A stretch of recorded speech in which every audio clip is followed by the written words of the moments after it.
to have you with us in our program In Focus. Babak, let's begin with the basics. What's your reaction to the scope and content of the leaked Mandelson-Epstein emails from your own perspective and narrative, sir? Well, it is very damaging. But damaging? The other question, well, it is very damaging. It's very bad. Peter Mandelson his own. But the question is why the British government were so desperate to have Peter Mandelson in that position, Lord Mandelson in that position, and why we are talking about dismissal of an ambassador, a British ambassador to Can US. I interrupt you here, sir, and say we're not talking about a dismissal. The dismissal took place and is in effect. He's already sacked. He's already sacked. So why we are talking about it, why this is important, this is news. First of all, it is one side of it, Jeffrey Epstein and the crimes he committed and the friendship Lord Mandelson had with him. But the other side is the politics of it, the British politics, the relationship, as you mentioned in your introduction, the special relationship between US and Britain, and why the role of ambassador is so important. The reason the role of British ambassador in US is so important because there is no British lobby in the United States. All other countries, if you look at them, the French, the Germans, the Irish, you go through them, the Saudis, the Egyptians, even the Iran regime, they have lobbies. The Chinese, they have a big lobby, which is campaigning for climate change, net zero.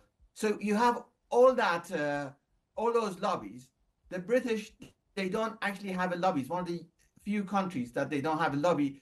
The reason is because they relied solely on the British embassy in Washington to have direct access to Oval Office, which they have had direct access to Oval Office. That's one of the unique positions they've had. But the world has changed. Not only you need your embassy to have influence in US politics, but also you need a lobby on that side. But there is no British lobby. So it all comes down to the ambassador. And if you have a weak ambassador, then there is much less influence. Sir, here you mentioned he's a weak ambassador. Why do you claim he's a weak ambassador, or why is your narrative that he is a weak ambassador? How did you read this? I'm not saying he's a weak ambassador. I'm saying once you have an ambassador who is weak, then that's the problem would happen. Actually, Mandelson, in terms of geopolitics, he was ahead of Labour Party. Right now, Labour Party has issues with Trump administration. For a start on geopolitics, number one, the Ukraine war. The other one is matter in Gaza, how to bring peace to Gaza. Number three is about globalization, reversal of globalization, and tariffs and all the new trade treaties. Okay, Mr. Babak, can I please ask you for a favor? I need you to discuss the political downfall that's taking place now. We have a problem now that's taking place. We have an ambassador that was appointed to the United States under the leadership of Kier Starmer, and there is a visit to the United States, and Kier Starmer was defending him for some time. He stayed there for 7 months or 8 months, and then the Epstein issue comes up. Before the 7 or 8 months, didn't they know anything about the Epstein issue? I'm sure there were some people who knew about it, but they felt it would not resurface, or it would not be a resigning matter. They presumed they could handle it. But on the other hand, they really needed somebody in terms of politics I'm talking about, in caliber of Lord Mandelson to be in that position. So they took a risk, and the risk didn't pay off. Okay, how could someone with Mandelson's history of scandals, including past resignations, sir, survive a vetting for such a sensitive diplomatic role? That's a good question. Most probably he didn't pass the vetting, but they still allowed him to take that position. Again, I go back because they needed somebody of his skill to be in that position. And sometimes you take risk and you hope for the best, and it didn't work out this time. And now they have an even bigger problem. Who are they going to replace him with? The reason, again, is because in Britain, they have been misreading American politics for about last 10 to 15 years. And also they have been misreading the American public for the last 15 years.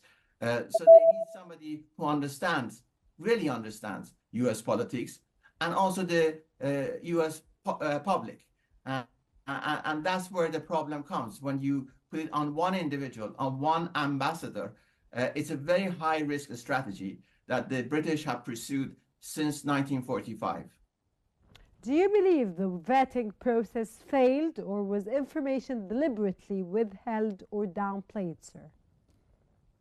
I think there was so many information about Lord Mandelson, and everyone knew there were major flaws in his characters.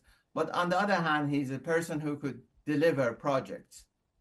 We go back to the New Labour, which started the movement in 1983. From 1983, he changed the Labour Party. He was one of the first figures to change the Labour Party before, like 10 years before Tony Blair was anywhere. So he has been there. Actually, when you put him in a position, he does good work. But then, as we've been discussing, when it comes to personal matters, he has a weakness in making good judgments. And many times he makes extremely bad judgments. Labour's political opponents say this scandal puts party above country.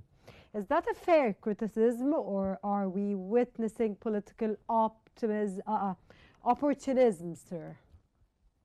Well, they are right, but then we are talking about Labour Party, which is a very weak government. They have no clue about how to improve the economy. They have no plan, and it's a slow growth economy, and it's declining every day. There is no hope for the economy to recover. When it comes to matter of geopolitics, they have no direction, no influence, and they react rather than being proactive, having some ideas what they want to do. So when the opposition says they're talking about a weak government, they are right. This is a weak government, and when you have wrong policies, doesn't matter who you bring in as people who want to implement those policies. If the policies are wrong, the result will be bad. So it's mostly bad policies than personalities.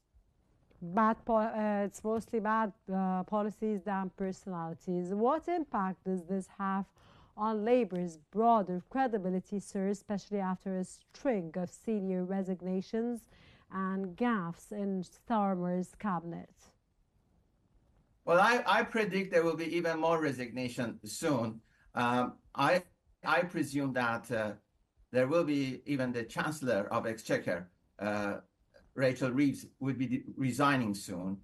If you look at it, last week, Kier Starmer, the Prime Minister, appointed Baroness Manouche Shafik as the Chief Economic Advisor to the government. And ever since, he's been saying they want now the number 10, that's the Office of Prime Minister, to have a direct communication with the Treasury. So in a way, Kier Starmer is producing a parallel Chancellor Treasury Department, one from number 10, the Prime Minister office, and one inside the Treasury. And it won't work to have two. Actually, we have a de facto Chancellor in form of Baroness Manouche Shafik, and then we have the Chancellor in form of Rachel Reeves. And it just don't work. And this will be the next, I think, headlines or a scandal, and one of them have to go. And I presume it'll be Rachel Reeves. Do you believe Mandelson's sacking will end the issue, or could this spiral into a deeper crisis for the Starmer government, sir? Starmer has a problem with recruiting the right people. It's either he doesn't know who are the right people, or the right people don't want to work with him. So this government will have a lot of problems. They don't have strong personalities or skilled people for the positions that they require them. Do you think, sir, the sacking will end the issue, or could this, or it will get into a deeper crisis for the Starmer? You said he didn't know how to appoint people, Starmer, but you did not answer my question. It's going to get into a deeper crisis? I think they will get to a deeper crisis because they don't have the right people. If you look at it, there is now... There's no right people all over, politicians all over the United Kingdom, sir? Well, if you look at it, 50% of MPs were previously they were councillors. Councillors are people who are in charge of just constituency. And they were dealing with local issues. But when it comes to actually governance, you need people who have experience in global trade, in global economy, in geopolitics, and few of them have those expertise. Even if you consider Kier Starmer, 10 years ago, he was a public prosecutor. He was good as a public prosecutor, but he had no experience in geopolitics or economy. That's why even Kier Starmer as a prime minister has weaknesses in having economic plan or a geopolitical plan. Got your point, sir. Sir, finally, is this just a Mandelson story, or does it reveal something darker or more systematic about the elite's proximity to power, wealth, and impunity, sir? Well, politics is very interesting, and politics, it's some events will have a 24-hour lifetime. Some events would have 72-hour lifetime, and some events would have a lifetime of 30 days or even a year. So with this issue, with Epstein issue and others, it seems that Epstein is one of those that would have a much longer lifetime news cycle than we were expecting it to have.